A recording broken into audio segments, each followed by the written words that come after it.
السلام عليكم ورحمة الله وبركاته. بداية فيديو جديد. أهلا بكم في قناتي قناة بيتك أجمل مع مروة. الفيديو بتاع النهاردة يا بنات روتين هنعمل مع بعض أكلة.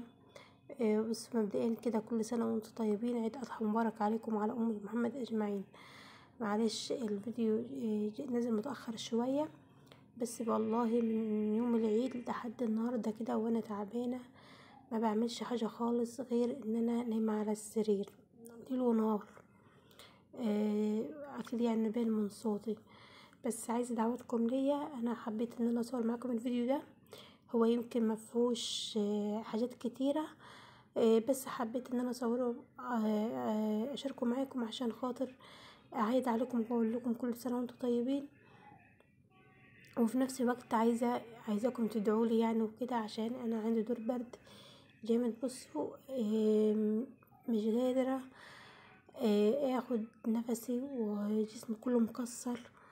بصوا ربنا هو بس اللي يعلم بيا.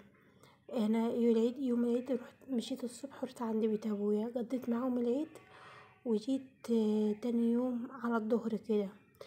بصراحة ما قدرتش اقعد عشان خاطر كنت تعبانة خالص بعد ما خلصنا العيد والذبيح والكلام ده كله.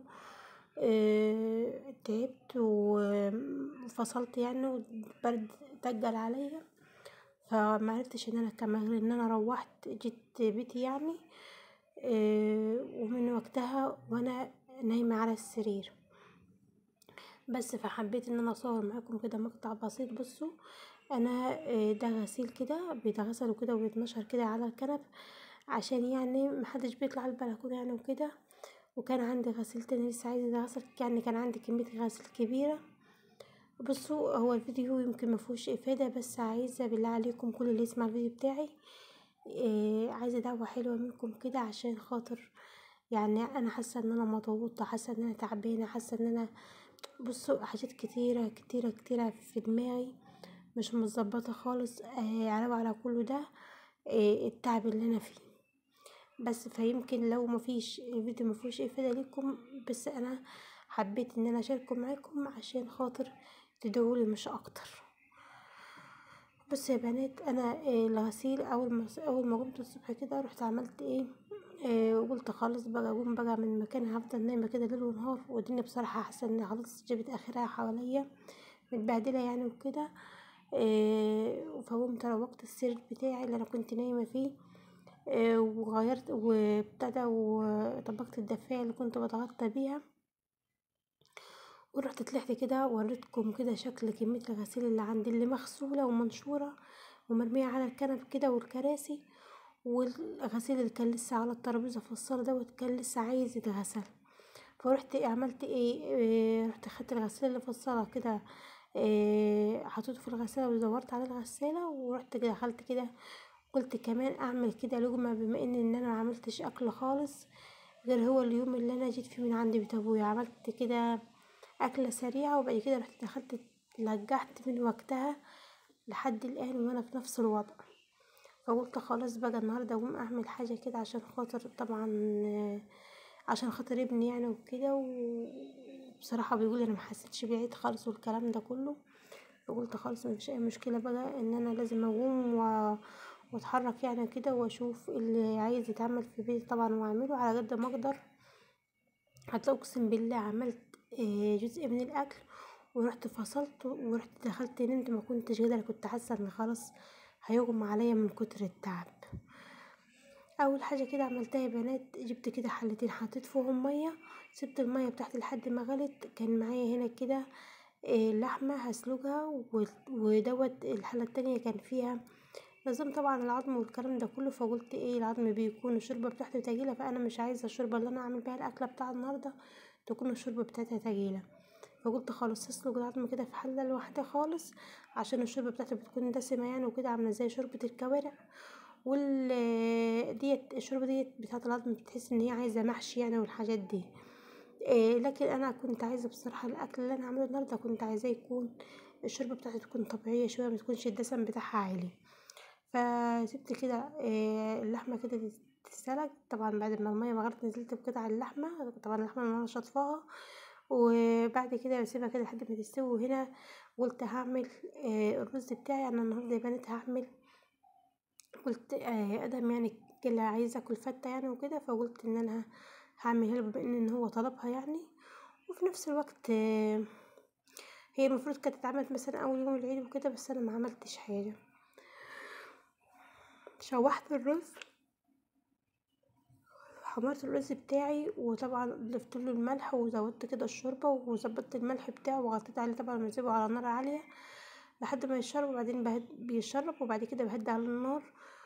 و اللهم صل على حضرة النبي.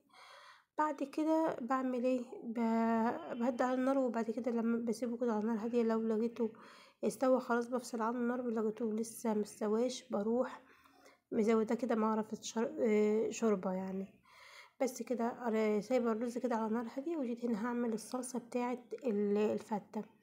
جبت كده شوية توم مفرومين، حطيت شوية زيت، طبعا الزيت بتاعي سخن، وحطيت ونزلت كده بالتوم، حمرت التومة بتاعتي لحد ما اخدت اللون الذهبي الحلو اللي انتوا شايفينه ده. وبعد كده ضفتله ضفتش كده شوية من الكزبرة الناشفة، وبعد كده نزلت بكيس الصلصة اللي معايا او الطماطم اللي انت ضربها في الخلاط. بديهم كده تقلبهم مع بعضهم، وبسيبهم كده على نار هادية لحد ما الطماطم بتاعتي ما تفك والصلصة تتسبك يعني وكده. في الوقت ده قلت خلاص الرز كان استوى، شلته من على النار، وجبت كده طاسة، وجبت العيش اللي انا هحمره قطعته كده قطع صغيرة، ونزلت كده جبت طاسة حطيت فيها شوية من الزيت سبت الزيت بتاعي لحد ما سخن. بعد كده نزلت بايه بالعيش اللي معايا، حمرته بالشكل اللي انتوا شايفينه ده. طبعا العيش اللي عندي ده عيش بلدي اللي احنا بنجيبه يعني وكده. لو حابة تعمليه بعيش ابيض براحتك يعني، بس انا بحب اعمل الحاجة بالحاجة الموجودة عندي في البيت يعني. بس كده حمرت العيش وركنته كده على جنب، والرز بتاعه خلاص استوى، وسايبه الصلصة بتاعة الفتة بتتسبك، تاخد التسبيكة بتاعتها. وهنا هعمل الدجة بتاعة الفتة. بصوا هحمر برضو شوية من التوم، وهنزل عليهم كده بشوية من الخل، وهضيف عليهم شوية كمان من الشوربة. بص حمرت كده التوم بتاعتي اخدت اللون ده، وهنزل كده بشوية من الخل، وهسيبهم كده يغلوا شوية. وبعد كده بضيف لهم مغرفتين كده من الشوربة بتاعت اللحمة اللي احنا سالجينها مع بعضنا. طبعا بنظبط الملح والفلفل للصلصة بتاعت الفتة، وللحمة المسلوقة برضو بنظبط الملح بتاعها عشان ما تبقاش عدمة معانا وكده. وطبعا الدجة اللي هي التوم والخل برضو بنظبط الملح والفلفل بتاعنا كويس، بحيث ان الاكله بتاعتنا متبقاش عدمه، يبقى كله في الاخر طعمه حلو معانا. طبعا هو الطبق كله بنغرفه كده على بعضيه، فما يبقاش في مثلا حاجه عدمه وحاجه مالحه، لا احنا عايزين الاكله كله يكون طعمها مظبوط معايا. هنا خلاص يا بنات كنت خلاص بدأت ان انا هغرف الاكله بتاعتنا. جبت كده مغرفة من الشوربة، وخدت كده جبت طبقين. انا الفتة مش هعملها في طبق كبير، انا هعمل كل واحد بالطبق بتاعه يعني. بس كده، فحطيت كده شوية من العيش في الطبق بتاعه، وحطيت عليه شوية من الشوربة، واديتهم تقليبة كده مع بعضهم. بعد كده رحت حطيت الرز على العيش، وبعد كده رحت حطيت الصلصة والدجة كده منها على الوش. بس كده، وقطعة اللحمة من فوق سبتها مسلوقة زي ما هي، زي ما طبعا ما طلبوها مني. انا كنت هقطع اللحمة، كمية اللحمة اللي معايا كنت هقطعها وهحمرها واحطها كده زي نظام مكعبات صغيرة كده متحمرة